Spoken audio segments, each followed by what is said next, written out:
Tonight, we have our first of 2 town hall meetings for our parents and community members about the proposed high school schedule, just getting their feedback, pros and cons on the proposed change. Proposed change is going from an 8-period AB block schedule to a 7-period modified block. So a lot of the benefit is frequency of contact between teachers and students. Currently, if they miss a day, they could go 2 days, 4 days, depending on if it falls in between a weekend before seeing them. This proposal allows them to be seen pretty much every day. We've already talked to teachers and we've talked to students, gotten feedback on them. And so this is just the next step with parent involvement, but ultimately the decision's made at the district level. It's not a school board vote type of situation. It's really just about doing what's best for students and using our schedule and structures and resources the most efficient way and effective way for kids. Just to make sure you're in the right spot, this is about the proposed change to the high school schedule.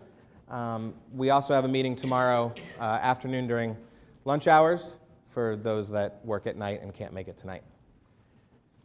First of all, I want to say thank you very much for coming out. We have a bunch of committee members here who I'll introduce, or I'll let them introduce themselves, who have been working hard. And we'll talk to you about the process that we've gone through and all of our steps for that.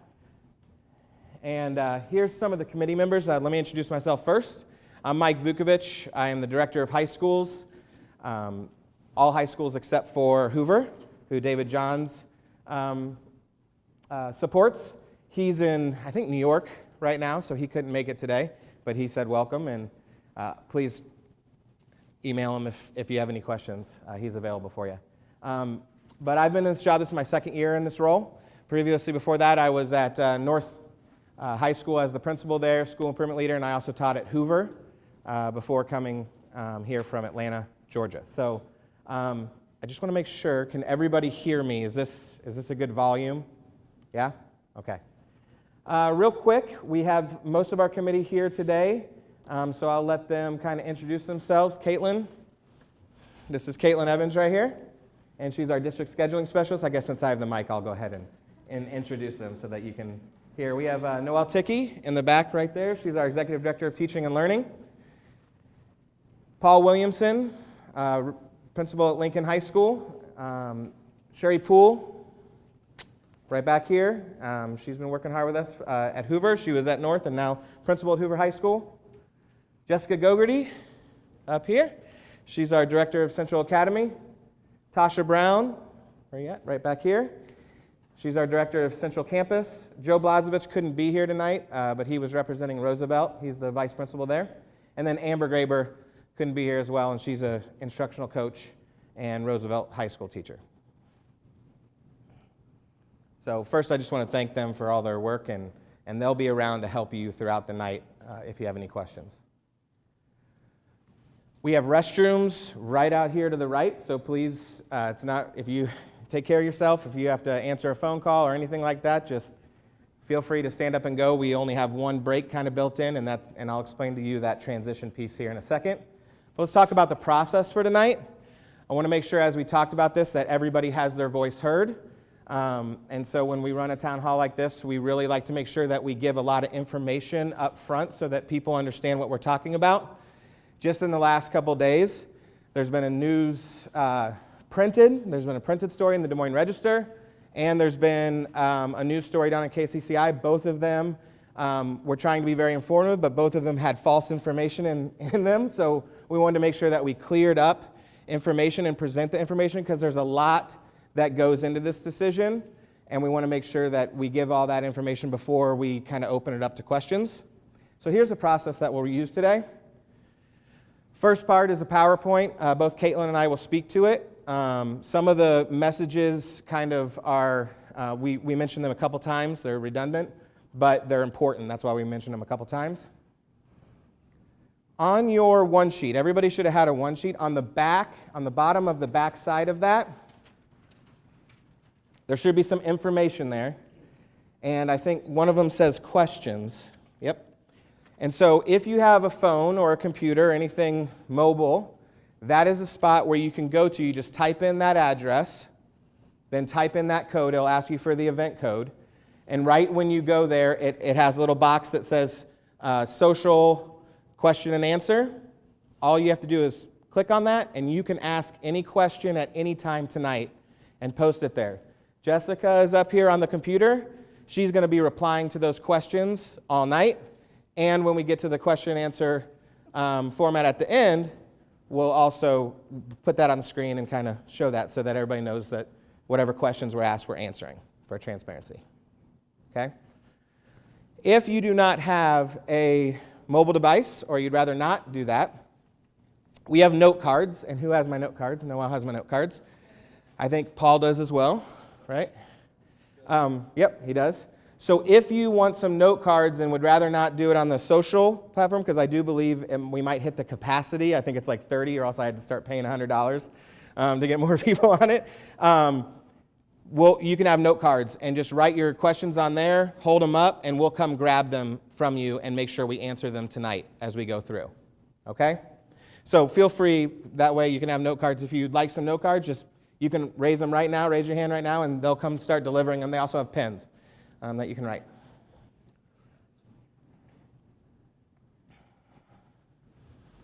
So as you write down these questions, feel free to just hold them up. A committee member will come over, grab those questions. We'll start to put them in themes, start to answer them, and then when we get to the question and answer part, we'll make sure that we get as many questions as we can tonight answered. If we don't get through all the questions that people have, we will, first of all, we have another meeting tomorrow, so you're welcome to show up to that as well. Or we're going to take these and on the website, which is on the bottom, we'll continue to answer those questions, in the next day or two.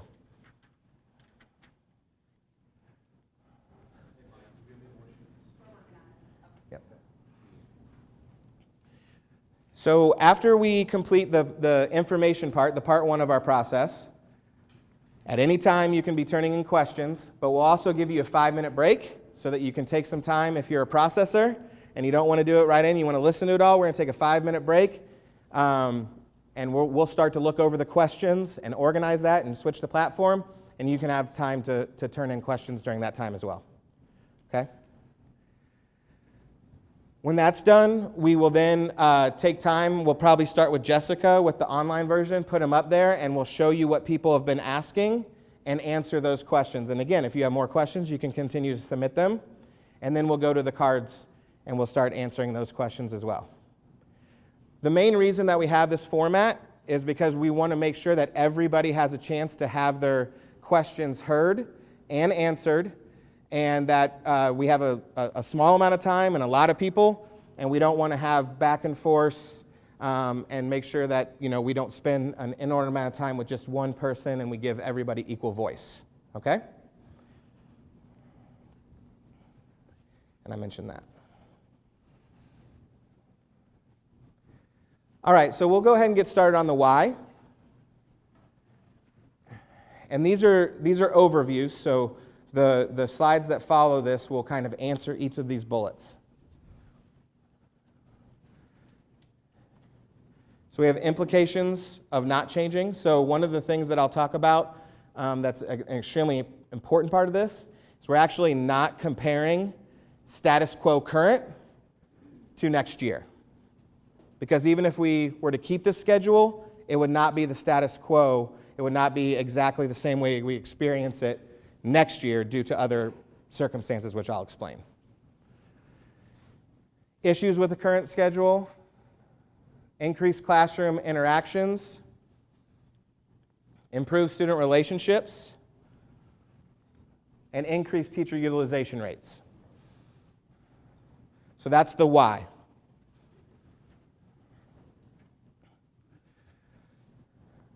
And I'm going to actually put up a couple of these so that you can kind of read ahead, because a lot of them are connected. If we keep the current schedule that we have, which is an 8-block AB schedule, modified block, then we'll have increased class sizes. Due to our fiscal situation, the funding that we get, many of you already know, the last few years, we've had to reduce. We've had to reduce staff quite drastically. There will be many slides in here that show you the numbers of how class size, how release time, how those things have changed over the last 3 years as we've had to endure these cuts. Okay? So with fewer teachers, and we have to serve the same amount of students with the same amount of blocks, these things would exist. This last one, as I've been monitoring some of the Facebook and comments to the news, is, and we'll dig into this a little bit more, but just a summary is, right now we currently have a lot of teachers that are teaching 6 on 8, meaning they have a planning time every day. But then we have a substantial and an increasing amount every year as we reduce staff. They have to take on more students, and we have many staff that are teaching 7 on 8, and it's just increasing every year. Okay, so the reduction in planning time is just going to continue if we keep the status quo. What is a release time? So a student has, there's no room for a student to take a class, so they get a release time, and so they don't go to school during that block. Some buildings, there's a study hall they can attend, or they go home, they go to work. They just don't have to be in school at that time. And there's about 4 slides on release time and where we're at with the district on that. So these are the things that happen if we don't change, and I've kind of hit on some of those. But budget cuts are a reality. It's going to, the schedule, with or without the change, budget cuts is going to happen.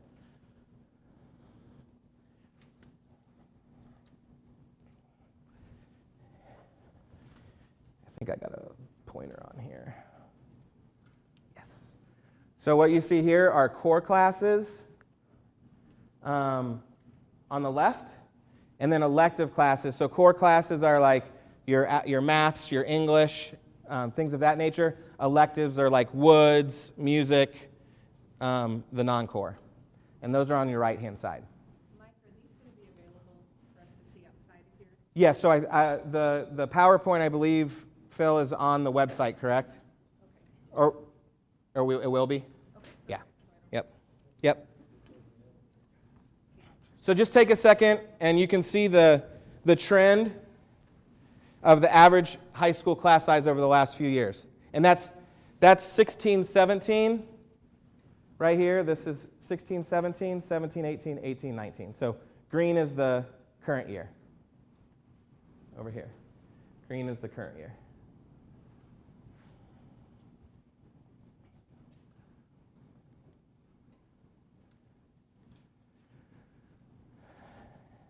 If you look at this, I want to point out before I go any further is East is represented kind of in this purple color, and it's actually not a correct number because they still haven't scheduled second semester students fully. They have a lot of gaps in second semester, so they still need to, this number will go up. But you can see Roosevelt has the highest number of release blocks, and that's kind of the, I'm sorry, could you guys hear me when I was doing that? All right, good. I just have a loud voice. That's kind of the conundrum that we're in terms of opportunities for students. The fact that we have 32 options for students and only 23 credits needed. So when we start to fill up classes and kids are taking classes, then the ones that get priority when it's 1 seat's left in the class, the student that is not accredited yet, the student that doesn't have enough credits for graduation, is the student that's going to get that seat, not the student that already has earned their credits to graduate. So we have students that are 5 credits, 6 credits, 7 credits ahead of schedule, and we don't have a seat in the building for them. Then this year it's happened. I know Jessica's daughter experienced it. Many people have experienced it, and you'll see how many, you can see how many students, percentage of students have at least 1 or more release block where it actually wasn't an option. There were no seats in the class. As many of your kids probably have told you, the classes are full. There's a lot of kids in the class. And so when there's no spot to put them, then we have to mandate a release time. And so if we don't make any change, the number of release times that have to be given out have to increase. Okay? So just a reminder, if any question that you have, write it down or put it in the online form, and we'll start to answer it.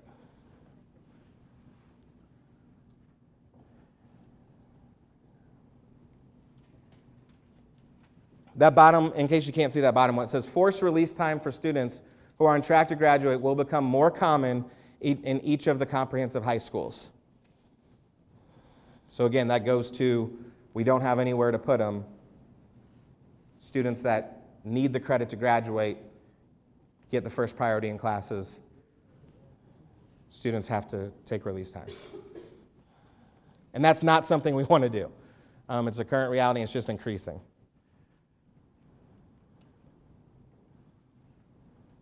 What happens if we don't change the schedule? Decrease in teacher planning time. So let me explain this a little bit here. So what you're looking at here, the gray is the percentage of teachers that are on a 6-on-8. So basically they teach 6 blocks and they have 2 blocks of planning time. The blue is 7-on-8. So they basically teach a full day, then they have one, so they don't have any breaks on one day. Then the next day they have 1 planning time, next day they have none, okay?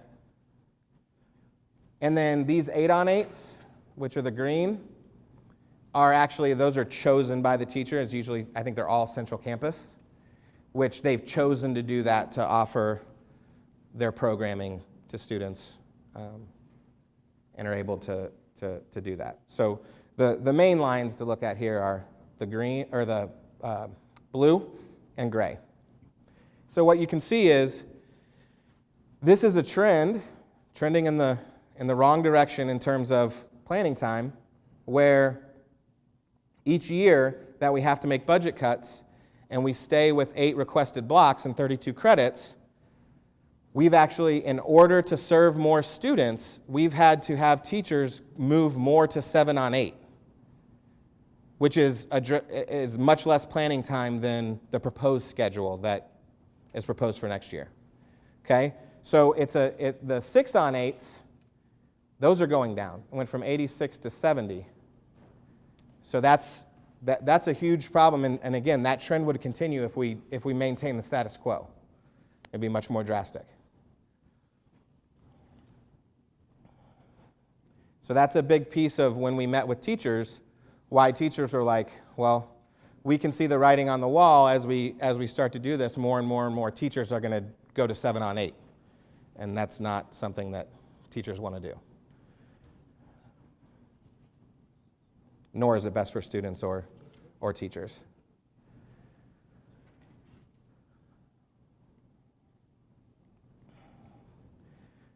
So here's a few issues with the current schedule. Some of the, and you have the one-pager, so it kind of shows some of the comments in there. But I'm going to highlight a few of these, which are lack of frequency of instruction. This was a huge piece of feedback from our teachers and from students, where if they missed a class, say they got sick on a Friday, and they had class on that Thursday, they wouldn't see that teacher for like till Tuesday. So they're going 4 or 5 days. And so even though they might have been able to get deep into content, they don't have a touch point with that teacher for 4 days, and there's a drastic amount of loss in between that time, and a lot of the teachers end up spending time reviewing and trying to catch people back up on, remember when you saw me last week in the middle of the week? So there was a lot of, an absence really impacted you on the current schedule. And that's been a theme for many years in the last few years. As we mentioned there, release time, that bullet point right there, most requested course in the district. So our most requested course is not taking a class and not being in there. So am I understanding you correctly when you say a kid signs up and says, I don't want to go to class, I want to. Yeah, there's two ways that release time happen, right?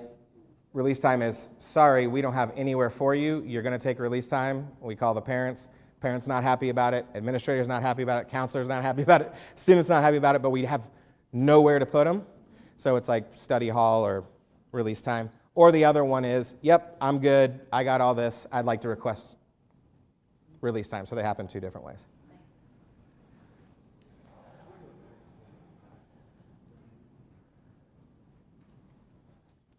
Sorry? Right here.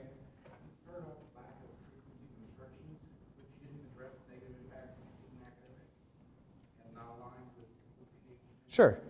Yeah, absolutely. And I'm going to hold off on the teenage attention span because there's actually, both of those have slides further on that dig a little bit deeper into it. So if we don't hit it at the end, please make sure you ask a question about it. I'm not sure we hit any of those other ones again. So here's why change. Oops, sorry about that.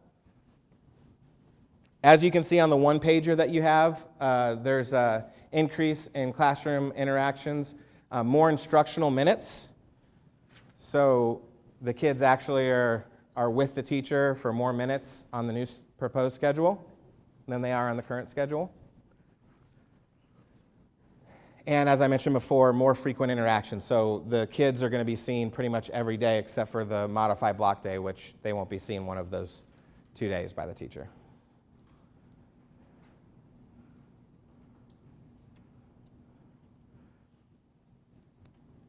Student relationships are a big push. As we get students to work together, we talk about social emotional learning, behavior, things of that nature. The more interaction we have with our peers and with our students and being able to set up a routine is beneficial for any type of relationship, either between peer-to-peer, peer-to-teacher, and again, you get more instructional minutes in the classroom.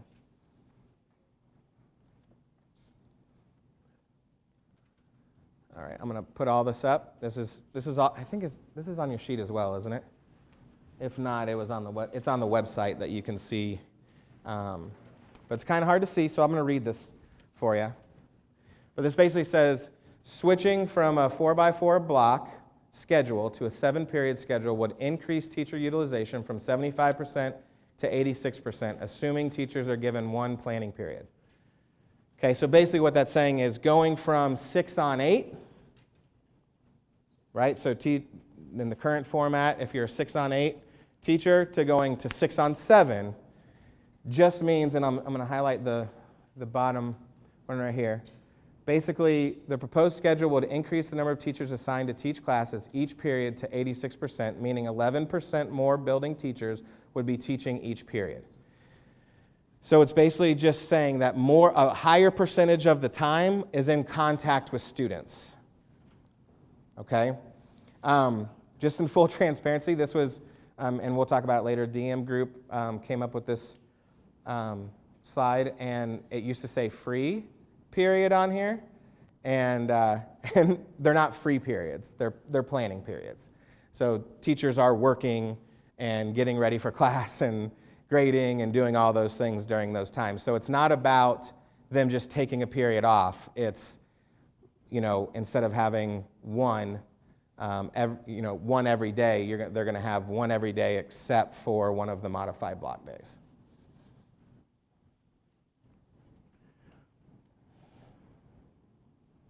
So that basically makes the utilization of human resources more effective from a fiscal standpoint. Just show in a previous slide that the teachers were only getting one period for planning, so it was 7 out of. So if you don't mind just putting that on a card, and we'll definitely hit that up. But there's both on there, yes.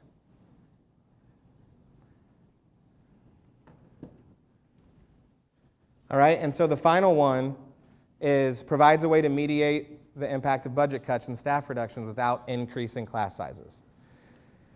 So what this basically means is there is budget tied into a decision. When we have cuts that are not avoidable, they're happening, then we need to utilize our resources the best way. And maintaining the current schedule would still require teacher reductions. What a change in schedule does is it allows us to absorb those and not negatively impact kids nearly as much. So instead of class sizes continuing to increase and get even worse than they currently are, we can maintain them with a switch in the schedule.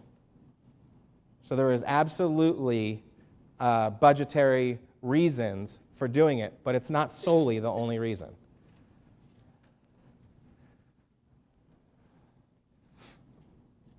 So I'm going to close out with the process, and then Caitlin will take you a little bit more into some of these.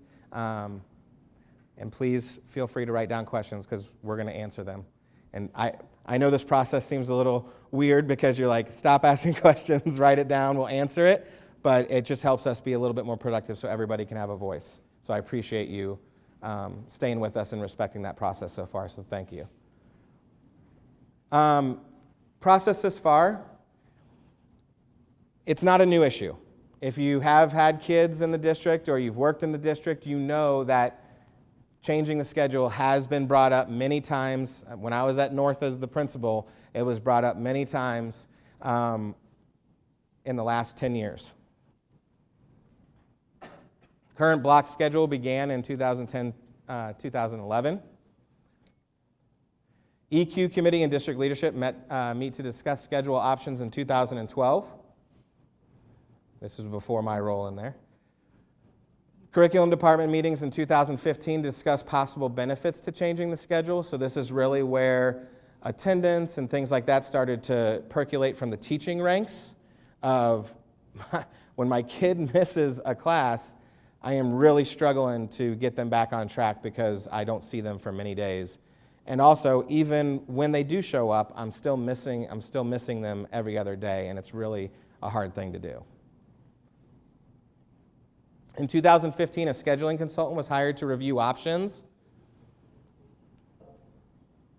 and possible schedule options mocked up in 2017.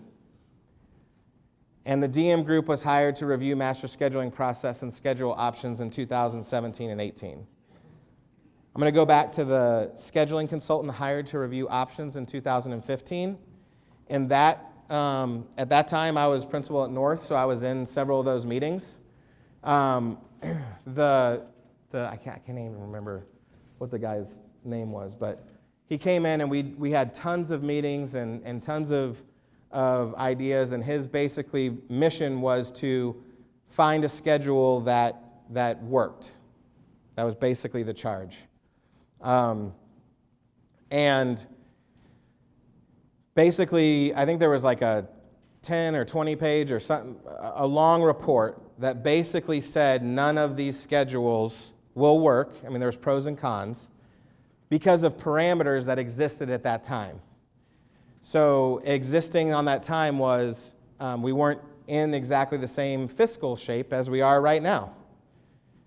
So parameters were put in place like no touching planning time. That was a parameter. Can't touch transportation. There was a lot of can'ts and restrictions to it. So getting a schedule that worked within all those parameters was basically impossible. We couldn't do it. Fast forward to now, we have severe fiscal issues when we have lots of challenges, and so parameters were not put on the table in terms of you can't touch planning time, you can't not touch transportation, things like that. So those Wednesdays were something that was untouchable in 2015. So all those things were in place, and so now it's just a different environment and a different set of circumstances on why DM Group came in, and really they came in to help us be more efficient with our high school master schedules to make sure we were using teachers and rooms and all those things effectively. Course offerings, all of those things, they were just there to make us better. And while they were doing that, it was like, hey, here, and like we showed you in that one slide, it was, if you go this route, teacher utilization increases, right? So as we start thinking about those things, that just spurred up a whole nother conversation about, is this when we revisit this, this 7-period modified block schedule that has been kind of percolating around for many years. So this schedule committee was formed in August, and as you can see, one of the big conversations was, how do we get student voice, teacher voice, parent voice in the most efficient way possible? And when we say efficient, we don't mean easiest for us. When we mean efficient, we mean with the right information, actually giving the right prompts so that we don't mislead people. So that was a huge piece of ours. Is we want to be transparent. We don't want to make people think that something was done behind closed doors, but we also don't want to send out a survey to everybody, because actually that would be the easiest for us, is to just create a survey and send them out to parents, but nobody would have the context like you're getting right now about the whole thing. So we would get a whole bunch of survey results, just like 2 media reports that had wrong information in it, that we were considering an 8-period day, and so we wanted to make sure that information that was incorrect wasn't spreading around and things became non-transparent and confusing. So that's why we decided to go with focus groups. So we had every school except for Scavo and Ruby Van Meter, because they run different schedules, participate, and they were led by committee members, and we gathered information basically around pros and cons, advantages, disadvantages of the proposed new schedule of the 7-period modified block. I think we met with students first. Is that right? No, teachers first? Teachers first. So we met with teachers first. It usually consisted of the building leadership team, which is composed of teachers, counselors, and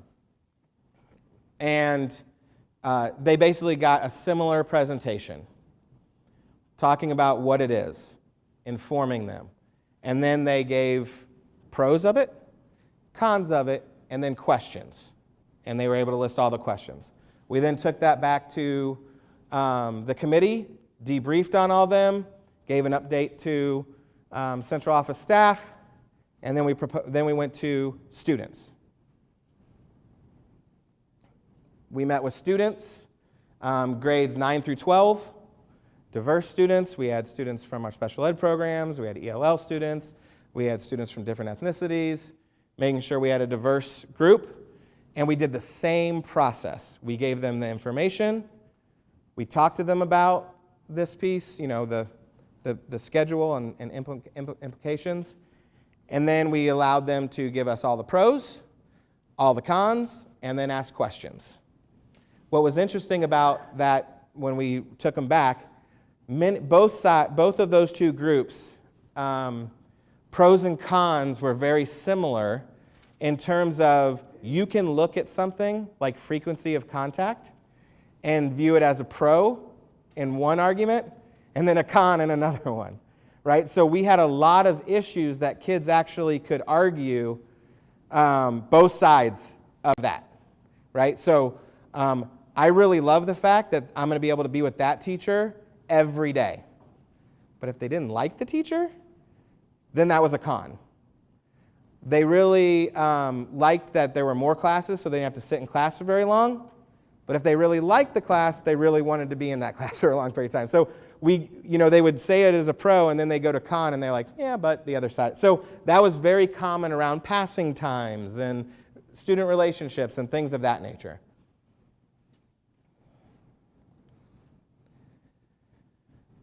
So that talks about the students. One of the other things that that we learned in the process is, and I think it's a very valid point,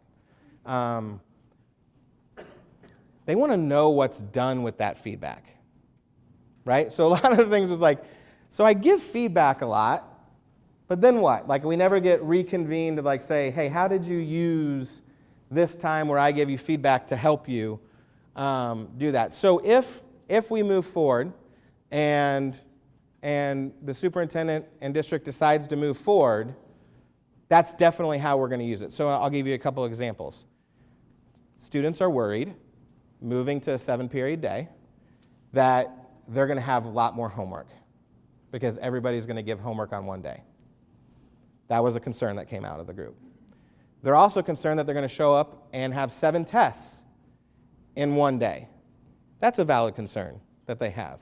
So those are types of things that we have to take if we decide to move forward with this and tell them how we're going to make sure those things don't happen, right? And how we can be proactive with ensuring that kids aren't coming home. I have 3 kids myself. I do not want a kid coming home having 7 blocks worth of tests the next day or 7 blocks worth of homework every night. Just don't want that. And then we have to go out and talk to students about how we're using that. All right, so I'm going to turn it over to Caitlin. And once she's done, then we'll take a break and start answering questions. Thank you. All right, like Mike said, my name's Caitlin Evans. I am the district scheduling specialist. I'm going to kind of walk through the current schedule we have just so we can all make sure we're on the same page about what we're talking about, and then go through what the proposal actually is and kind of compare and contrast the two from the implementation standpoint. So currently, and most of you probably know this, but there may be a couple that don't, we use an alternating A-B block schedule. And so students have, if they have a full schedule, 8 classes per semester, 4 on one day, 4 on the other. The ones who have release time have less classes than that, but that's the maximum the schedule allows for. And then over a standard 2-week period, students receive 425 minutes of instructional time in each course. And because of how we alternate days, we have to calculate that on the 2-week scale, just because if it's an A-day week and Monday, Tuesday, Wednesday, or Monday, Wednesday, Friday, is an A-day, that has a different number of minutes than a B-day, which might be Tuesday, Thursday. And this is based on if we applied our current schedule to next year's proposed calendar. So it is kind of comparing what that would look like if we took this schedule forward, and then you'll see shortly what it looks like on the new proposed schedule on the same calendar. And this is just kind of a visual of what that looks like. So on A-days, students have classes 1 through 4. MTSS you'll see on the handout as well. Sometimes schools call that advisory, sometimes it's called polar bear time or rails time or scarlet hour. Each school has kind of their own name for it, but that's what that is. And each school uses it a little bit differently depending on the day of the week and that sort of thing.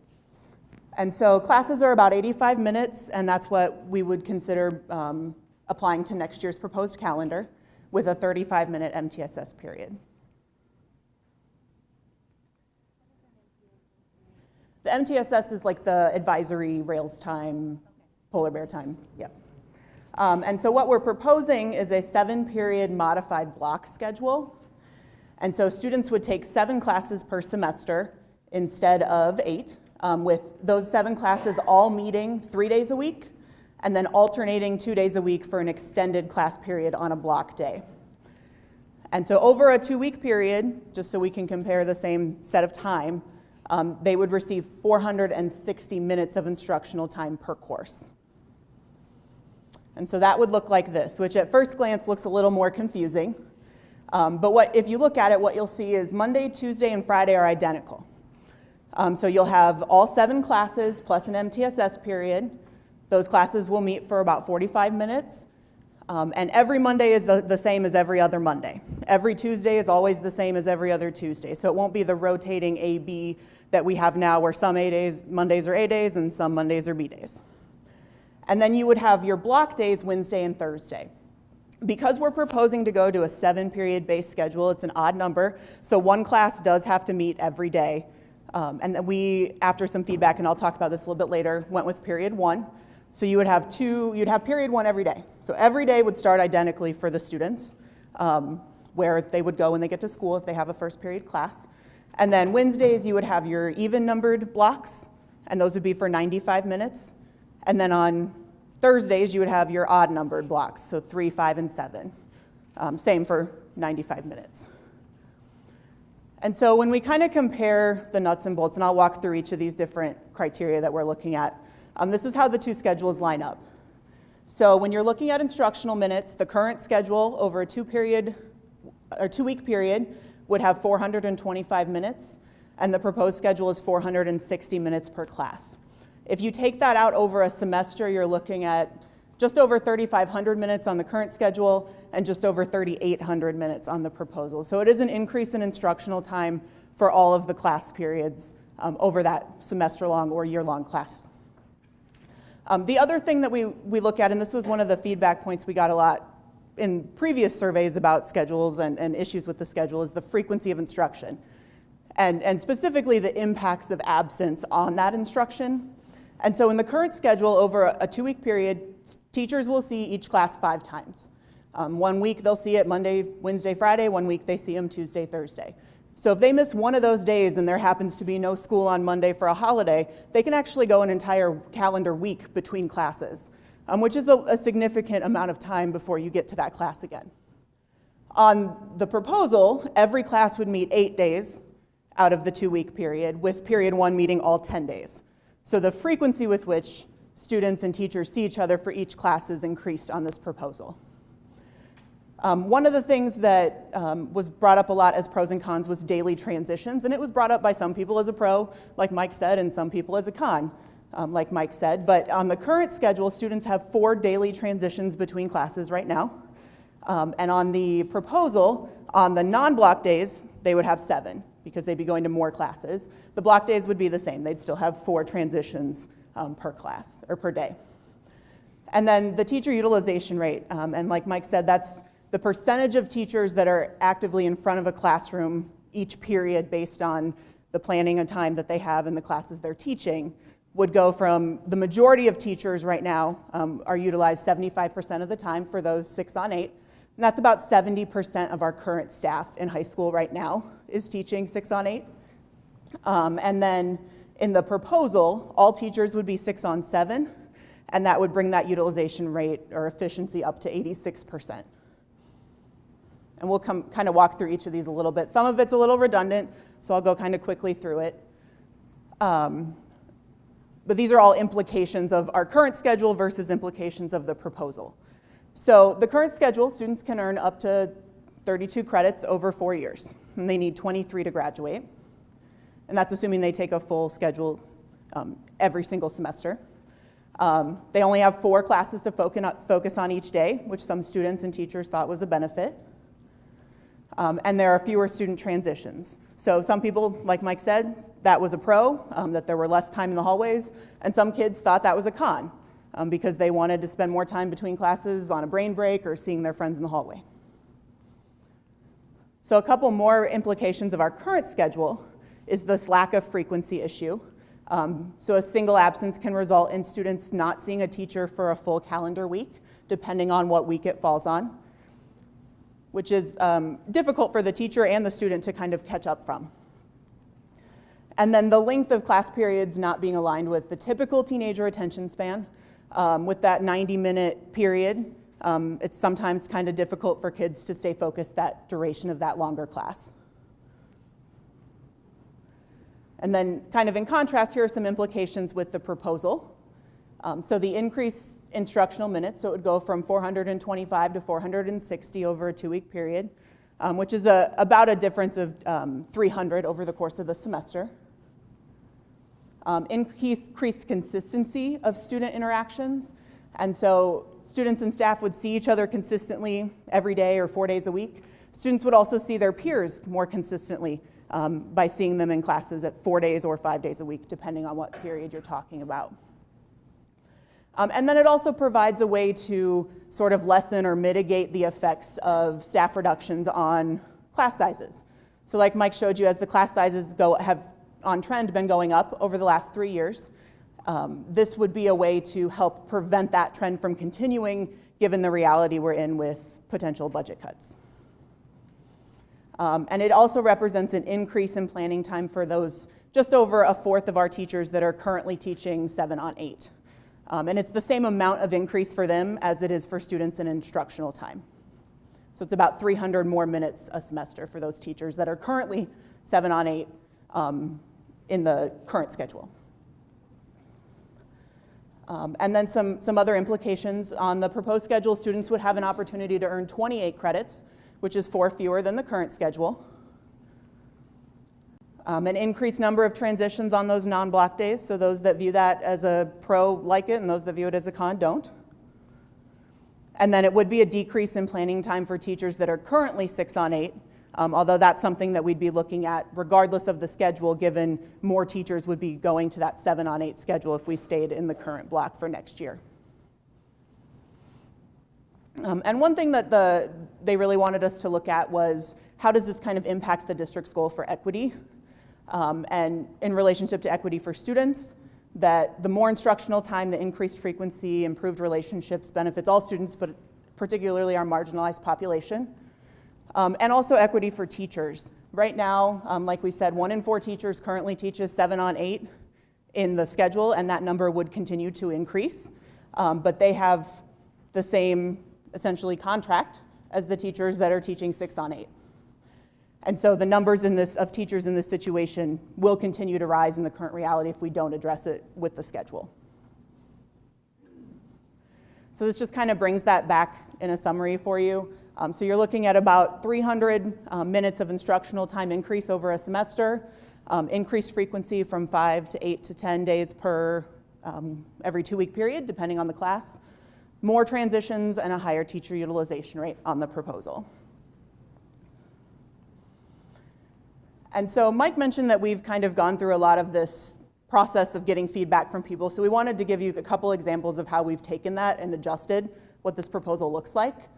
So one thing we looked at was the districts surrounding us and their current schedules, as well as all of the UEN districts, which is the urban education districts in Iowa, just to see kind of what they were using and what that compared. And we found there is no real consistency from schedule to schedule. They're all very, we have 8-period days, we have 7-period days, we have some 6-period days. The majority of them are on a 7-period base, whether that's a modified block, a block, or a period schedule. And that some schools use the irregular period day that we would have had before 2010-11. Some use a block and some use a modified block. So there isn't a lot of consistency, but it seems like there's a variety of things across all those districts. We also initially weren't set on looking at a 7-period modified block. The committee considered a number of different options and kind of weighed the pros and cons of those. And with the feedback we got from the building leadership teams and surveys with teachers and staff, focused on the 7-period modified block as the proposal. Teacher feedback is what led to us moving that everyday class to block period 1. We've had drafts of the schedule where it was period 7, where it was period 4, and the teachers thought that having, when we did feedback from all the schools, having that first period be the consistent one would be best for the students, to have them be able to start each day in the morning in the same class. So that's one way that we took that feedback in. And then the student feedback was very consistent with the things we had heard from teachers and staff. But mostly they had questions and things that were pros for some and cons for the others. So we took that feedback more as a way to address concerns and questions about the schedule, but didn't make any significant changes to the proposal based on the questions raised by students, since they were already consistent with the feedback we'd gotten. And that kind of brings us to the end of part 1 of the meeting. So those of you who have note card questions, if you want to kind of raise them up, people will come around and grab those. Jessica's been working on the website over there for those who have those questions. And then we're going to take about a 5-minute break for the committee to kind of gather the questions together and see the common themes and start answering those. So we'll come back here at about 6:25 and have a question and answer.